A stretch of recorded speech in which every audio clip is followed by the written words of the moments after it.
شروع اللہ کا نام لے کر جو بڑا مہربان نہایت رحم والا ہے۔ الف لام میم صاد۔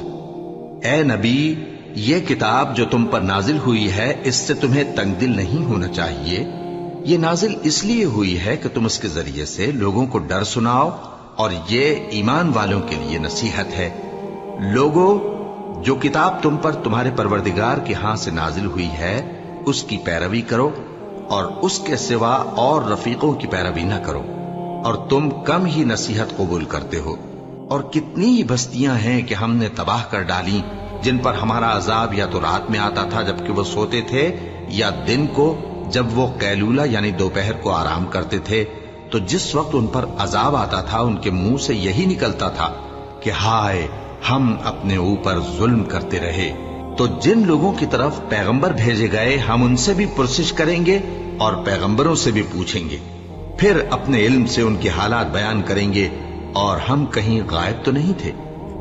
اور اس روز اعمال کا تلنا برحق ہے، تو جن لوگوں کی تولیں بھاری ہوں گی وہ تو کامیاب ہیں، اور جن کی تولیں ہلکی ہوں گی تو یہی لوگ ہیں جنہوں نے اپنے آپ کو خسارے میں ڈالا، اس لیے کہ ہماری آیتوں کے بارے میں بے انصافی کرتے تھے۔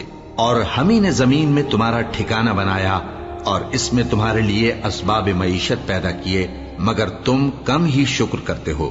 اور ہم ہی نے تم کو ابتدا میں مٹی سے پیدا کیا، پھر تمہاری شکل و صورت بنائی، پھر فرشتوں کو حکم دیا کہ آدم کے آگے سجدہ کرو، تو سب نے سجدہ کیا لیکن ابلیس کہ وہ سجدہ کرنے والوں میں شامل نہ ہوا۔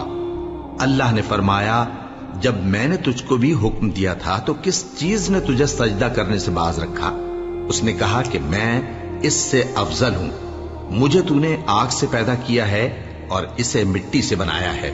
فرمایا، تو بہشت سے اتر جا، تجھے شایع نہیں کہ یہاں تکبر کرے، پس نکل جا کہ تو ذلیل لوگوں میں سے ہے۔ اس نے کہا کہ مجھے اس دن تک مہلت عطا فرما جس دن لوگ قبروں سے اٹھائے جائیں گے۔ فرمایا، اچھا، تجھ کو مہلت دی جاتی ہے۔ بولا کہ مجھے تو نے گمراہ کیا ہی ہے، میں بھی تیرے سیدھے رستے پر ان کو گمراہ کرنے کے لیے بیٹھوں گا، پھر ان کے آگے سے اور پیچھے سے اور دائیں سے اور بائیں سے، غرض ہر طرف سے آؤں گا، اور تو ان میں اکثر کو شکر گزار نہیں پائے گا۔ اللہ نے فرمایا، نکل جا یہاں سے پاجی مردود، جو لوگ ان میں سے تیری پیروی کریں گے میں ان کو اور تجھ کو جہنم میں ڈال کر تم سب سے جہنم کو بھر دوں گا۔